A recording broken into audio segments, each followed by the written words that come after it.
I want to welcome you to the Pro Mindset Podcast. The Pro Mindset Podcast is all about diving into the headspace that results in championship performance.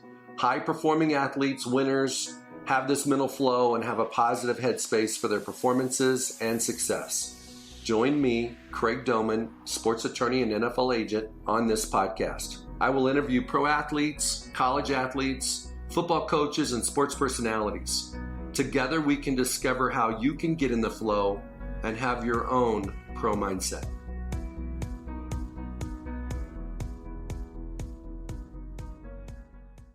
Okay, today on Pro Mindset, I want to welcome Bob Tewksbury. Bob is a renowned mental coach, author. Bob, welcome to our show today. Thank you. It's great to be on your show and to talk about mindset, and yeah, it's exciting. I can't wait to see what you have to ask me. Okay, so tell everyone the title of your book. Mm-hmm. So the book is 90% Mental, All-Star Pitcher turned Mental Skills Coach reveals the hidden game of baseball. Well, Bob, let's dive right into 90% mental. You know, I played high school sports, played college sports, and coaches all the time used to say, you know, when it was getting tough, they would basically yell at you, it's 90% mental. What does that mean? Yeah. That's a great question. I think certainly it's everyone talks about it. It's like, telling your aunt, I love you, Auntie, and you don't really. You just say it because you're supposed to. It's like 90% mental is if you got to fix something, it must be mental. Look, I think physical talent can take you to a certain level, and anything past that, the difference is what's going on between the ears. And the mental game is, what you think about, your perspective on things, what your expectations are, how you perceive situations. What does the mental game consist of? And it consists of, our thoughts, our feelings, our behaviors, and there's science that prove what that means. So there's a lot of talented people out there that have the same physical attributes. What makes one person better than the other is generally what's in their mind.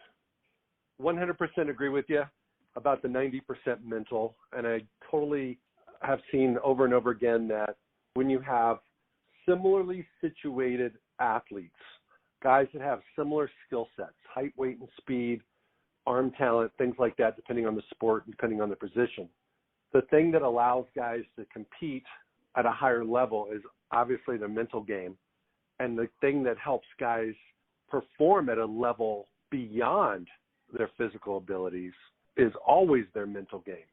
Mm-hmm. So let's dive into that mental phase.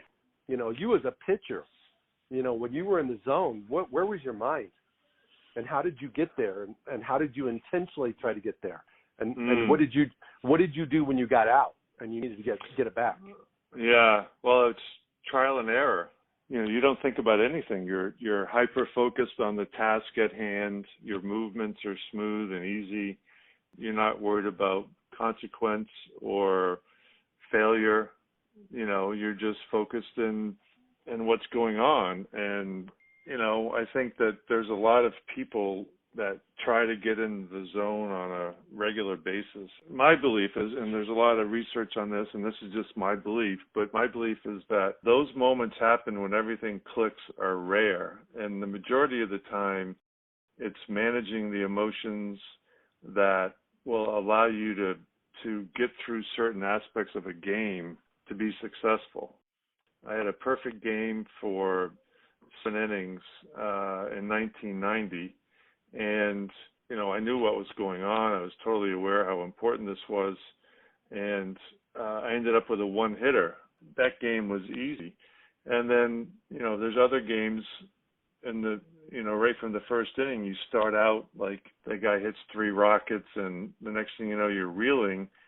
But if you hang in there and you work through it, by the end of the game, you're in that same type of zone. And I think that's ultimately what you try to do, is to work through that. So what do you do to do that? It's trial and error. as a pitcher, dealing with that inner voice, which I call the little man, is important because the little man directs your focus, your attention, and your behavior. And I learned how to control that voice, which allowed me to have more success when I was 33 than when I was 23. Hang on, Bob. Yep. Okay, so you talk about the inner voice, the little voice that's talking to you off your shoulder that the little man. The little man. What was your methodology? What was your go-to to get it to shut up when it went negative? Yeah. So the inner voice, the little man can be positive or negative. Most of the time it likes to go negative. Right. Exactly, Craig. What I learned is what I teach. Number one is to be aware of the voice. There it is.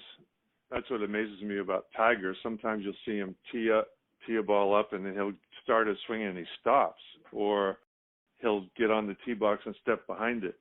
So I don't know if he has I'm sure he has negative thoughts, but that is the action. There's the awareness. This isn't right. I'm not going to continue to throw this pitch if I'm afraid I'm going to throw a ball.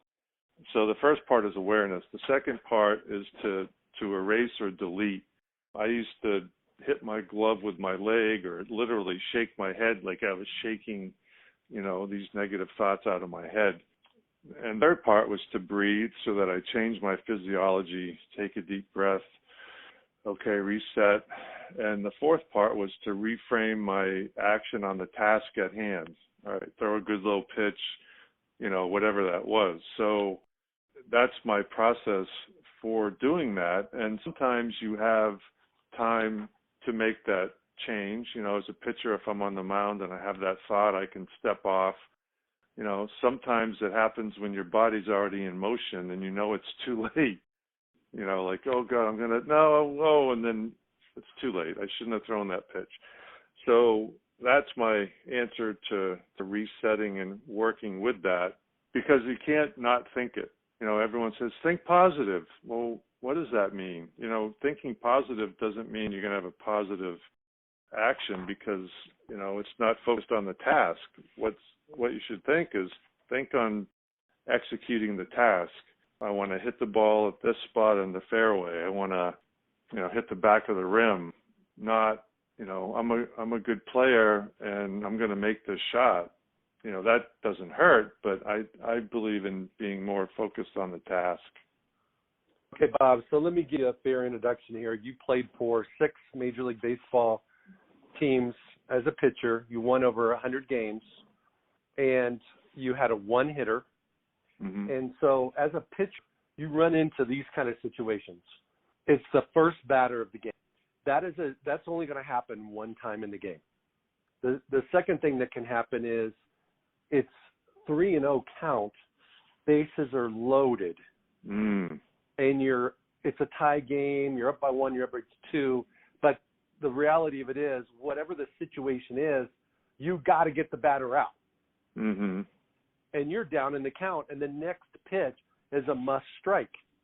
The third situation is, and I'm just making these up. Mm-hmm. You're pitching, let's say, for the Cardinals. You're playing the Red Sox, and Carl Yastrzemski or somebody like that has hit 2 home runs on you. Mm. Now it's his third at bat. He knows he's got your number. Mm-hmm. Your little man's saying, hey, look who's on deck. When you're trying to focus on the batter at the plate, the little man's telling you, look who's on deck. Mm-hmm. He's coming again. Yeah. Right? Yep. And then the fourth situation I can think of, you look over to the dugout, and your pitching coach is hanging up the phone. Mm. So now you kind of have eyes behind your head. You go look in the bullpen, and you go, oh, shit, so-and-so's warming up. Yep. Okay, all 4 of those situations, are they real? Absolutely. Okay, so little man, in my mind, likes to show up in situations like that. Absolutely. You're 100%. And he really shows up it shows up when you're unconfident or uncomfortable. And it depends on, again, it's the perception. So I think, per your first example, the first hitter of the game, I was always really anxious until I get the first hitter of the game out. and then all the butterflies started to fly in order.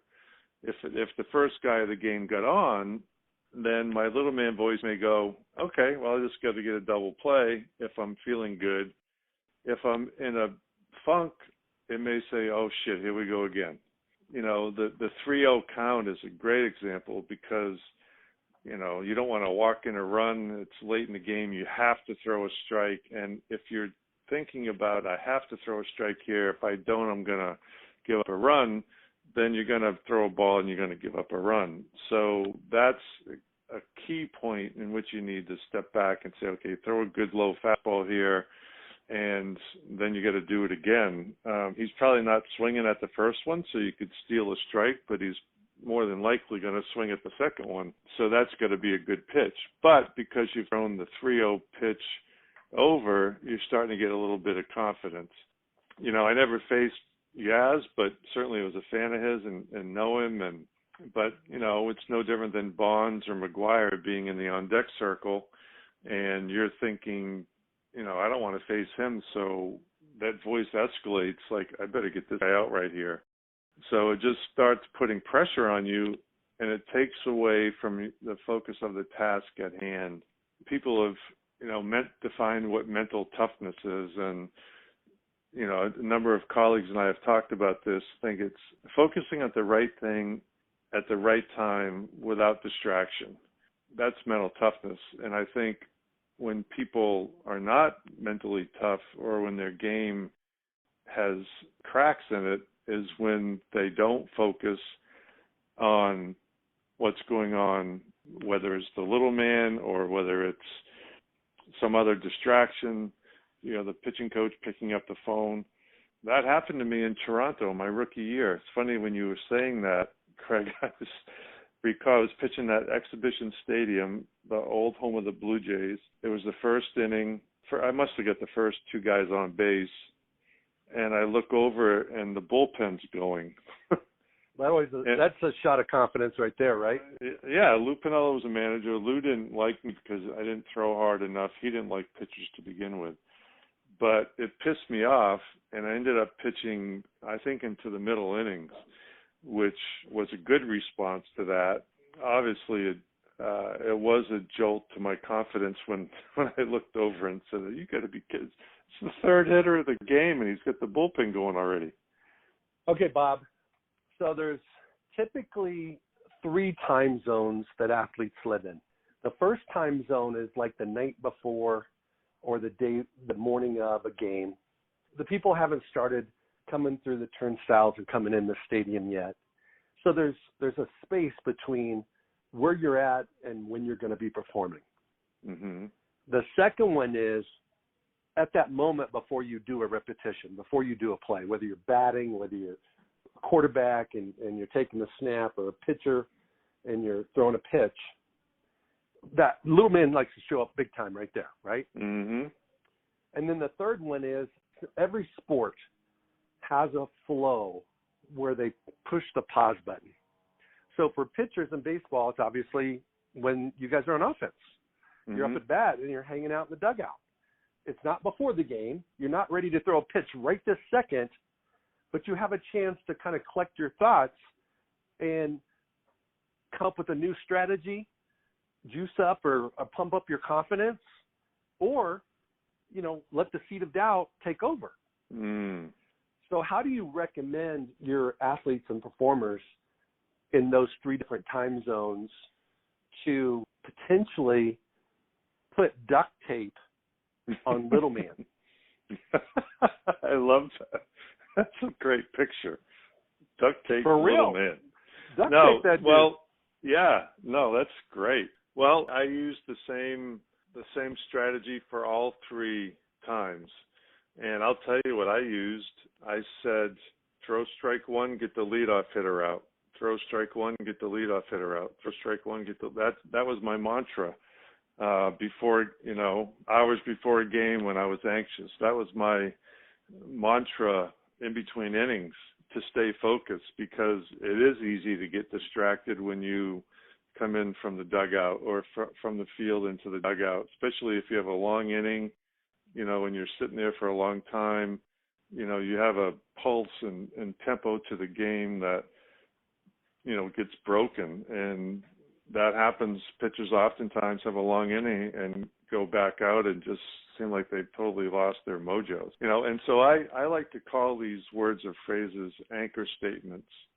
The metaphor I use with the athletes is if you're fishing in a lake and you decide not to drop an anchor, it's a nice clear day and you just want to coast and let the boat go wherever, and a storm comes up on you, then the boat goes wherever the storm takes it, and likely not a good place.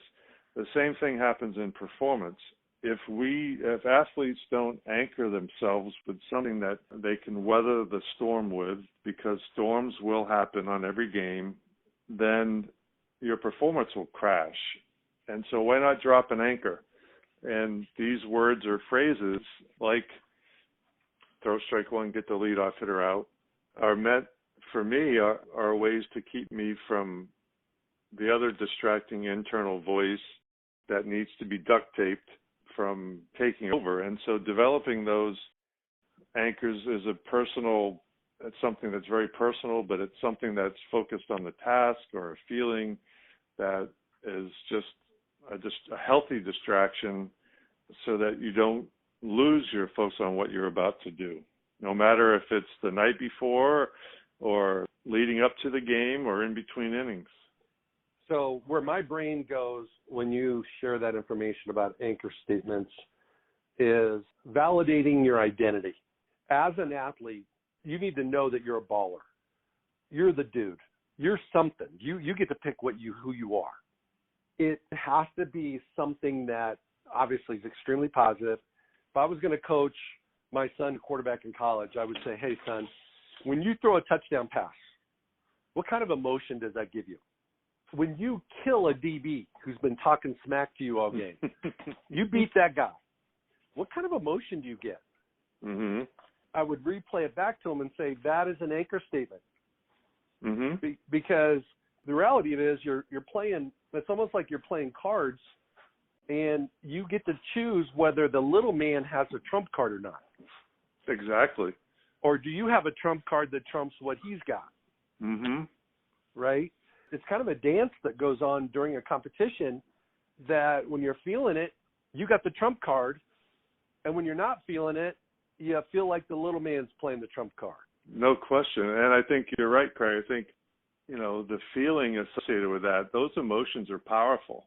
If you can associate a word with that to describe that, your body connects with that. How it feels to, have thrown the TD pass that, beat the D-back that was trash talking, or to do something that no one thought you could do or showed no belief in you. Those are powerful, and they're personal, and they're your experiences. They're the athlete's experiences that they can recall, and that's a powerful way to, because we choose to recall what we want to recall. We can recall. It's filtering. You filter out all the good stuff and focus on the bad stuff.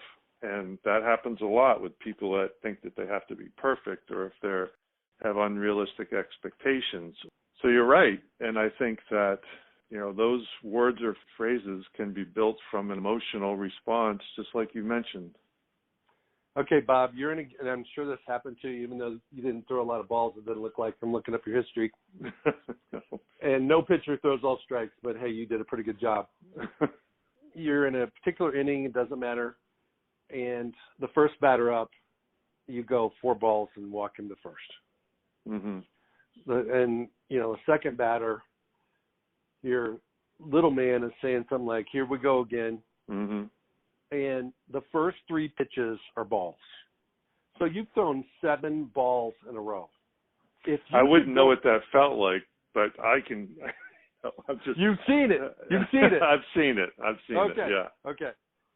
If you play in today, if you could go back, not go back in time, but if you could go back and put on a uniform and show up in the big leagues and have a 90-mile-an-hour fastball, and you're in that situation where you've just thrown 7 consecutive balls, knowing what you know now, doing the research that you've done, doing the coaching that you've done, doing the trial and error that you've done, where does your mind go? Wow. Okay.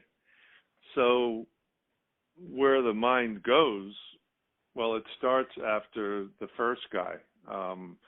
The slippery slope starts after the first walk and how you perceive that walk. With the pitches close, did the umpire squeeze you? If he did squeeze you, how are you going to respond to that? But nonetheless, it's a walk. So now, if your thought process is, I need a ground ball to get a double play, which is appropriate, you respond differently to that. And if it's, oh shit, the first guy's on, don't walk the guy, then you start to go ball one, ball two, ball three. So at that point, the pitching coach may come out, or the catcher, and you won't hear a thing that they say because you're so in your own head that back then it would be like, I hope I throw a strike, and I worry about what people think. So to your question, I'm kind of Bob, talking... just a sidebar. Most likely if the pitching coach comes out, he would say something to the effect of, go ahead and throw another ball because the next batter will get a triple play. Yeah, I don't think so. I don't think so either. No, but okay, I think but whenever they see, that's positive thinking, but that's not realistic. Exactly. And seriously, when the pitching coach goes out, you don't really hear a thing you say that he says. But to that point, what I know now would, be what I learned later in my career. I would say, all right, just try to get back in the count by throwing a good pitch. And if you miss and it's a walk, then this is when you really got to regroup and say, okay, I'm still, there's a mantra that pitchers use, you're only one pitch away. You could be in a bases loaded, no out situation and have the count 3-0 and literally be one pitch away from getting out of the inning. So that's always the hope of a pitcher is, to be in a situation where you're one pitch away. But that's a state of mind. That's a aspect of thinking. I'm one pitch away, so you're controlling the voice with optimism versus, oh God, here we go again. I'm going to be knocked out, and your Stremski's coming up, or Bonds is coming up, or Griffey's coming up, and I'm in a whole lot of trouble right here. So yeah, I wish I'd have had a mental skills coach when I was in New York, because it would have really helped a lot less suffering, than what I went through, with trial and error. So where does your son play quarterback? Well, he's at Last Chance U. He's in Independence, Kansas, at Last Chance U. Two fun facts. One is he's at his fourth school in 4 years. And two is he showed up there in January, about 6 weeks ago, and there was 8 quarterbacks. Oh, jeez. And they're going to play a 7-game season starting in a couple of weeks. Oh. And he was named the starter like 2 days ago. Oh. So there was a lot of mental challenges for him and all the boys, as you might expect when you start out with 8 and only one gets to start. Oh, yeah. And what's the leash on that one? Exactly. With a 7-game season.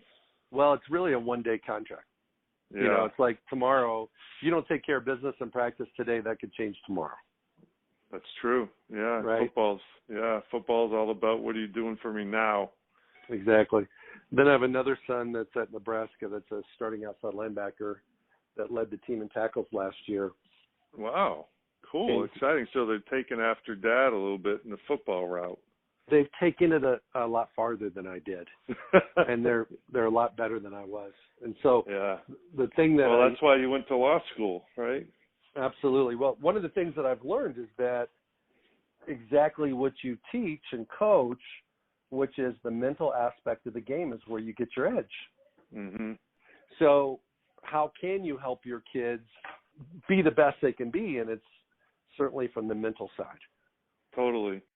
Yeah, and there's so many resources now. Mental skills coaching is finally catching up, at least in the baseball world, and I'm sure it's this way in football with specialty camps and quarterback camps.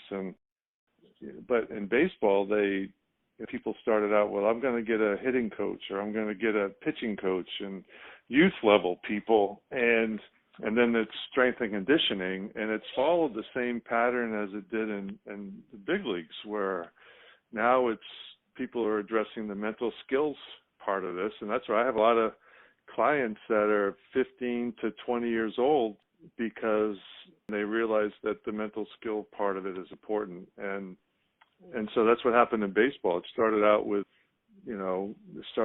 strength and conditioning in the mid 80s, and then it went to nutrition when GNC and all that stuff came, and supplements were around and maybe went a little too far in that end. And then now it's the mental skills part where, we're learning more about the science behind imagery and research on positive self-talk and positive psychology and all that stuff. So it is and I think depending on the sport, certainly as a quarterback, which I just can't imagine that the complexity of their thinking patterns and the reaction time to what they do is remarkable. To have the feel to throw a 60-yard out over the D-backs, reach into the arms of a receiver and about read and react in about 3 or 4 seconds is amazing. So that's a physical skill, but the ability to slow the game down from a cognitive standpoint, to be in command, and to, if you underthrow that guy and it's picked, or you overthrow it and it's incomplete, how do you respond to that for the next play? And that's mental. That's not a physical attribute. That's a mental attribute. It's all mental. Okay, Bob, I'm going to take you down memory lane. Let's go back to August of 1990. Mm-hmm. And you are pitching for the Cardinals against the Astros, and you had that one hitter you referenced. Mm-hmm. And looking up your reports here, it said you only threw 80 pitches. It was your second straight shutout. Mm-hmm. And that during that time span, over 10 starts ending in that game, you had an ERA of 1.68.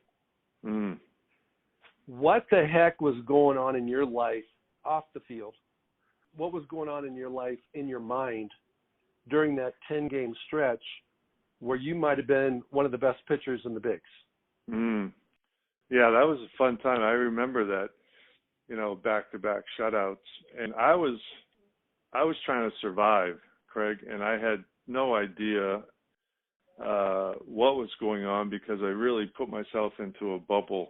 I had just gotten married, and we got married in January of '89. I was on the scrap heap for that season. Basically, I had surgery in '88, was a minor league free agent '89, played AAA with the Cardinals, won 13 games, got brought up for a little bit in September, pitched well, started the 1990 season back in the minor leagues because there was a lockout. The owners had locked the players out. So when they started the season, they were expanded rosters. I started the season with the team in the bullpen. I got sent back to AAA. And then in May, whenever I came up, Ted Simmons, now in the Hall of Fame, met me outside the door at Busch Stadium, Old Busch, and he said, "You're going to pitch on Saturday against the Expos, and if you do well, you'll get another start. If you don't do well," and he just kind of shrugged at me like, "I don't know what's going to happen." And it scared the hell out of me at first, but it empowered me after that, because I think every athlete wants to know, if I do my job, I got a job, versus, a lot of people do their job and they still don't know where they stand. So I pitched well that day. I won. I figured I had a mulligan. I would get the ball again in 5 days. I get the ball again in 5 days, pitched well. The whole thing for me was I had been up and down, since 1986. I had surgery. The whole thing for me was just to survive. So I literally was in survival mode of, I need to pitch well every game in order to stay here. My wife was a huge part of this, supporting me and being there for me. St. Louis was you talk about synergy. St. Louis is a terrific place to play. I felt very comfortable there. And I had a manager that believed in my abilities as a pitcher, and all of that together is what allowed me to be in that space during that 10-game. It was accumulation of a lot of different things. Okay, Bob. So when I was a kid, baseball was my favorite sport. And I collected baseball cards, and I would memorize statistics. And this was back before the internet. And I was a huge George Brett fan. And if he went 4 for 5, I knew what his batting average was going to be after the end of the game. If he went 3 for 4, I knew. I got a great George Brett story I can share with you after. Okay, I won't forget you on that one. But here's what happened. After you went 8-3 and had that second consecutive shutout and had a one-hitter, if my statistics show me accurately, after that, you went like 2-8 or 2-6. Yeah, I might have been. I finished the year 10-9, I think, or 11-9. Yeah, 10-9. And it was your first double-digit win season, which started a career, got you going in St. Louis, where you won 1, 2, 3, 4, 5 consecutive years of double-digit wins. But what happened after that epic game that put you in a position? I mean, it could have been lots of different things. Could have been your offense went dead on you or whatever. But you went 2-6. Well, I don't recall, but I would assume, like you said, I mean, there's factors offensively. But my guess is that I fell out of the cocoon, that I may have started to look too much at statistics or my success. And you do that with a couple of ways. One is, God, can I keep doing this because they expect me to do this? Or can I keep doing this? Am I really this good? Why is this the big leagues? Why would you go there? Well, I think athletes do that. I think, why?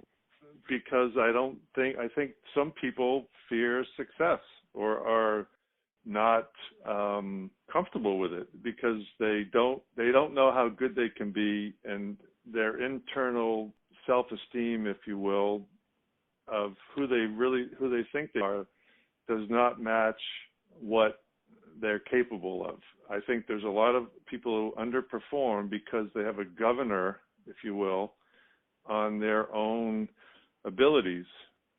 I think that's a real thing, because if I do this long, oh my God, that could be really good and make all kinds of money, and I would do this and that feels uncomfortable to some people. So, for me, it was that was not that issue then, because I was in survival mode. But I have had that. If you look at the 94 season, I started out 7-0, and then I lost my next 7. And I think that's where I got into it. It was my free agent year, coming off some good seasons, and I'm thinking, God, I could, I'm a little kid from a town with a blinking light in New Hampshire, growing up in a trailer with, divorced parents sleeping in one end of a trailer with 3 other kids, and all of a sudden I'm going to be a millionaire, Wow. So those things happen, and, that they can be uncomfortable. Okay, Bob, I don't disagree with you. I don't dispute it. I know it happens all the time. Think about 2 situations. One, we've already discussed. Right before you're going to perform, the little man tells you that you can't do it, or you're not worthy of it, or what gives you a negative vibe about what you're about to do. The second one is when you sit back and you look at your press clippings, you feel the adoration of the fans and your teammates, and you're having a beer and you're like, shit, I've won 7 in a row. Mm-hmm. You talk to your agent, he's like, you keep this stuff up, bro, you're going to get rich. Mm-hmm. Right? And then everybody is like, expecting you to go out and be perfect every game, and then all of a sudden you start putting pressure on you. So now it's not a little man, it's a little army. That's true. And now you're marching uphill. I mean, it's like you're in trouble, right? Yep. And so the thing that I think there's, and because when you were sharing that with me, I'm thinking you're absolutely right. That happens. Players outperform their expectations, mm-hmm. and because they don't increase their expectations and change their identity and their perception of who they are and what they can accomplish, all of a sudden now the governor kicks in and they start performing at a lower level so they can even out where they thought they were. 100%. Yep. Well said. Okay, and so let's just discuss this on how in the heck should a player respond when he finds himself in a position where he's achieving way more success than he anticipated. What's your perspective on that? If you were 7-0 again, and you were back, in 93, or was it 93 or 94? 94. 94? If you're back in 94 and you're 7-0, knowing what you know now. And was Joe Torre your man? Who's your manager? Yeah. So Joe Torre is your manager.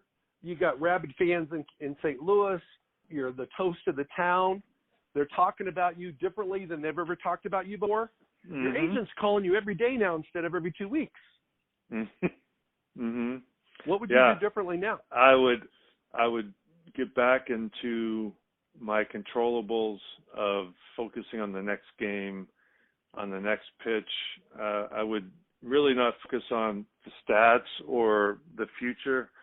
I think two things happen, right? We focus on the past that creates anxiety, or we focus on the future that creates worry. So thinking about the future, I was definitely in the future. If I keep doing this, then this is going to happen, and then that's going to happen. But what happened is there was a strike, and none of it mattered. Season didn't finish. I ended up 12-10, I think, or something like that. 12-10.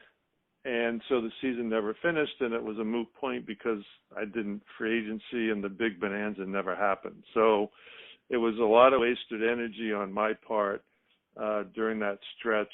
I think I came back around to rectify it a little bit, but my ERA was high, and I remembered, so I would get back into thinking about my controllables, focusing on the next pitch, not thinking about the future, eliminating those distractions, whether it's the agent's call or the media, not allowing myself to go down that path. It's interesting because I remember during that time, I was talking with the great Bob Gibson, and leaning against the dugout steps in Old Bush, and I said, Gibby, they call him Gibby. I said, "Did you ever lose your confidence or anything when you were pitching?" And he looked at me with his steely eyes and, very handsome smile guy. When he's very friendly, he looks mean. But he looked at me meanly and said, "Hell no." And I'm like, oh God, that's why he's a Hall of Famer and I'm just an average big league pitcher. And he goes, I never wanted those SOBs to know what I was thinking. And so I'm like, oh, that didn't help me a whole lot. So fast forward about 15 years, we're on the back of a bus in Florida at a Cardinals fantasy camp activity, and we're riding a bus going to dinner. And Gibby's drinking some red wine, and I get a beer, and the former Cardinals are all in there. We're all telling stories. I said to Gibby, I said, hey, do you remember, you probably don't remember this, but I talked to you on this. I was really struggling. I asked you if you lost any confidence, and he goes, what did I say? And I said, you told me. He lied to you. Yep, he did. I said, you told me hell no.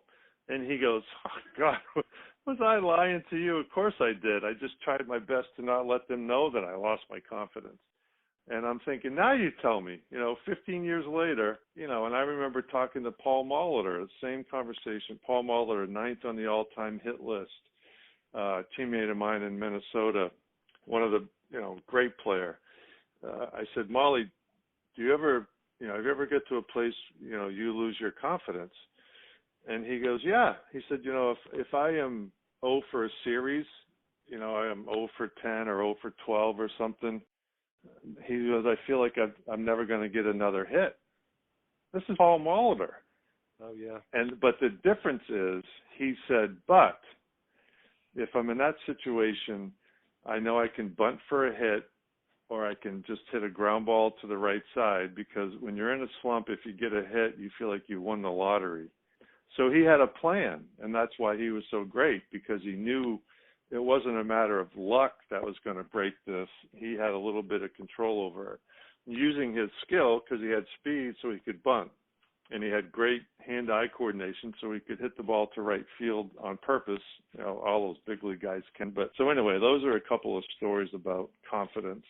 I think everybody's got to have that. But I want to go back to you and a lot of athletes every single year. They're in the identical situation where they're playing better than they expected, and they just, it's uncanny that they start playing worse so that they come out where they thought they would be. Mm-hmm. And guys do it in golf all the time. Mm-hmm. Amateur golfers, weekend golfers, you shoot really, really well on the front nine. You start thinking about how cool it's going to be on 19th hole to be able to talk about, you know, hey, you got your personal best, because you're obviously going to shoot just as good the back nine as you do the front nine. But instead of doing that, you end up being where you normally are. It's because, and I'm trying to look for a root cause. From my perspective, the root cause is you're now thinking about the end result. You're thinking about the consequences. You're thinking about the money. You're thinking about the fame. You're thinking about the destination instead of thinking about the next rep. Mm-hmm. And so I think the kryptonite for that situation is two things. One is be myopic. Don't look too far ahead. Just look at the next game, the next inning, the next pitch. Mm-hmm. And the second thing is give yourself permission to stop by the belief station, just like a gas station, and fill up with confidence and fill up with belief and increase your self-concept of what you can become. So that now the governor goes away. Mm-hmm. Because it's not going to automatically kick in because you're not going too fast, you're not performing too high, the governor doesn't apply. Mm-hmm. You don't have bad performances because you're more dialed in on what's right in front of you. Yeah, well said. I agree. And that's right. You know, that's why golfers have a governor. Absolutely. And it happens, like you said, all the time. You have a bad front and you play good on the back because you don't care anymore. You just let go. You have a good front, you have a bad back, it's because a bad back nine because you try to hang on and you're in future thinking. And I think that belief bank is a really a good thing, you know, and it makes reference to, I saw this tweet the other day, I can't remember who put it out, but someone said that she had a picture of the words, "I love you." And the woman who tweeted it said, you know, we say this to everyone else. How often do we say it to ourselves? And I'm like, wow, that's pretty cool. And that's what, you know, you're saying, that, you know, have some compassion and your belief in yourself to know that you're capable of doing this if you allow yourself to stay focused on the task and not get too far ahead of yourself, that you can have success. And that's good, that you deserve that. No, that was well said. I totally agree. Okay, I didn't forget. I want to hear the George Brett story. Okay. Yeah, since you're a Brett fan. No, so my rookie year, we're in, it's my third major league start. We're in Kansas City. It was 86, so they had just won World Series in 85. George Brett, Willie Wilson, you know, a really good team. And I'm pitching, and I'm coming off, you know, a really good spring training. I won my first major league game. I pitched well in my second game. This is my third game. And early in the game, I like to pitch inside, and I hit Willie Wilson with a pitch. And the count was 0-2. Well, actually, before that, I threw to Hal McRae. And I got a warning for throwing inside. And Lou Piniella came out and argued that, you know, I could pitch inside. So this is like the seventh inning. Willie Wilson comes up. I'm winning 3-1. I'm pitching really well. The count's 0-2, and I hit Willie Wilson. And Willie charges the mound. And first and only time I ever got into a fight on the field. And Don Mattingly was at first. Mike Pagliarulo was at third. So they got in there, and I just kind of stood there waiting, and then the swarm of people come on top of you. So it's kind of like you're body surfing, and you get thrown under the water. And so that's what happened to me. I was, next thing I know, I'm on the ground, and I look up, and I'm like, what the hell's going on? They took me out of the game. Dave Righetti came in, got the save. Earlier in the game, I struck out Brett on a changeup. I'll never forget that. The story is, after the game in Kansas City, the locker rooms were separated by an elevator at the bottom of the stadium. And so you had the, visitors and home players would have to get in the same elevator to go up to the buses. So I get into the elevator, and just like in the movies, I swear to God, here comes tanned, George Brett with jeans, flip-flops. Yeah. And he is just me and him in the elevator. And he goes, and I'm like, there's George Brett. And he looks at me and he goes, kid, what are you doing throwing at our players? And I'm like, oh, God. I said, I was throwing up all over myself. And he goes, don't ever stop pitching inside. You did a great job tonight.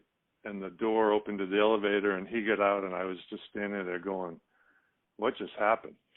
So that was really cool story for George to acknowledge that, especially for a rookie. So that's my George Brett story. Well, that's cool. Well, he was my guy, and I want to take a moment and just kind of debrief with you. Is there anything that you wanted me to ask that I didn't? No, I liked the way that you came at it and emphasized the little man. One thing is, how imagery can play, the control in the inner voice is really important. But, one way that we can also see ourselves being, priming ourselves to be successful is to see ourselves do it in advance using imagery. That was a big thing that I practiced. And how did you do that? And what did it look like? What did it smell like? And how did it impact your performance? Well, for me, I'd been practicing imagery since I was in high school with, I don't know if you remember Norman Vincent Peale, but he wrote The Power of Positive Thinking, and he said if you can see it and believe it, you can achieve it. So from high school, I started to use imagery as a way to see myself performing. So I literally would just, put on some music, close my eyes, and imagine myself pitching.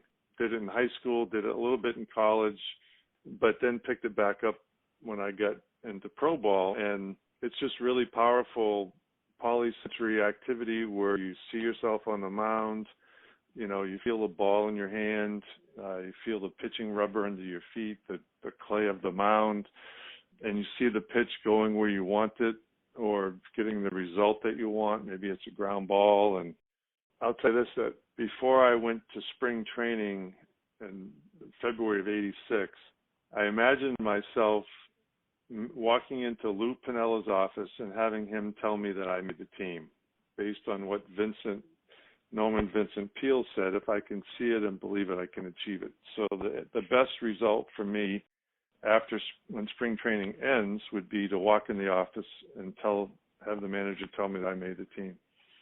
So I created this image so powerful that I would cry. I literally would well up.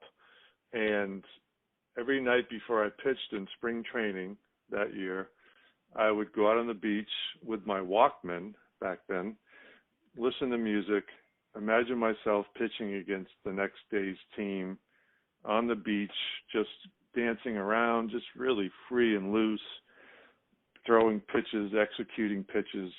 I pitched 20 consecutive scoreless innings, didn't give up a run. And with a week left in camp, the clubhouse guy came over and tapped me on the shoulder, and he said, hey, Lou wants to see you. And I walked across the big NY carpet in the middle of the locker room in Fort Lauderdale, and I literally walked into my dream. That was pretty cool. And he told me that I was starting the 5th game against the Brewers. So, okay. And I practiced it my whole career, and I have games that I won even before I even throw a pitch. That is so powerful. One of the things that I believe in is visualization, which is the same thing you're talking about. Yep. And it's basically creating a movie in your mind with you as the star actor and doing all the things that you do in your sport so that when you get in that situation, you've been there before. Mm-hmm. If you want to take that to another level, what you do is you create different scenes in the movie where the storms are in the movie. Mm-hmm. Yep. And your response to those storms, your response to adversity. So let's just say you're a baseball pitcher and the umpire squeezes you and it was a strike, but they called it a ball. And then the next batter hits at the third base and he can't get it out of his glove. Mm-hmm. And then the third batter hits a bloop single to right field, but it's so short, the guy from second can't score. So you're in a situation with bases loaded, nobody out, and none of it was your fault. Mm-hmm. And what do you do? How are you going to respond? Mm-hmm. And if you can visualize that before you get in that situation, if you happen to be in that situation or a similar type situation, you already know what your strategy and your response is going to be. Amen. Yeah, it's situational. So imagery, it's the same thing. And exactly what you said, movies. So the benefit to imagery was just what you said. Number one is it could be situational rehearsal of how you're going to cope with these things that are out of your control. Number two, it's error correction, so you can replay what happened, so you can correct your whatever mistake that was. You could learn a new skill by practicing imagery. And also, the big one is it primes you for success because you see yourself succeeding in advance. There's so many benefits to it, and I just think that, the combination of managing the little man and priming yourself to succeed are two really powerful mental skills that help separate the pack of players with the same talent. Absolutely. Okay, Bob, share with the audience. They want to read your book. They want to find you on the web. They want to find you on social media. Share with people how they can find you. Yes. So the book, 90% Mental, can be on Amazon, Google Bob Tewksbury. It'll come up. And my website is bobtewksbury.com. There's some. I do have some audio programs that are for fundamental skills for pitchers, mental skills that go over the components of self-talk, imagery, breathing, and then I think it's at Bob_Tewksbury is the Twitter. And if the listeners have any people that they know that want to work on their mental game, then I am in solo practice, and I'd be happy to try to help. Bob, I want to thank you for being on Pro Mindset today. It was awesome to talk with a person that has your life experience as a competitor, a major league pro player, and a student of mental science today, and an author, and connecting all the dots, because the bottom line is what you talk about in terms of the separator, the distinguisher, is always what's between the ears. Yeah. Every single time. 100%. It's like you said, the mindset. It's a pro mindset. Thank you for listening to this episode of Pro Mindset. If you enjoyed this podcast, please subscribe, rate, and review this podcast. You can follow us on our website, promindsetpodcast.com, or on Instagram, Twitter, and Facebook at Pro Mindset Podcast. Thank you so much for listening. We'll see you the next time.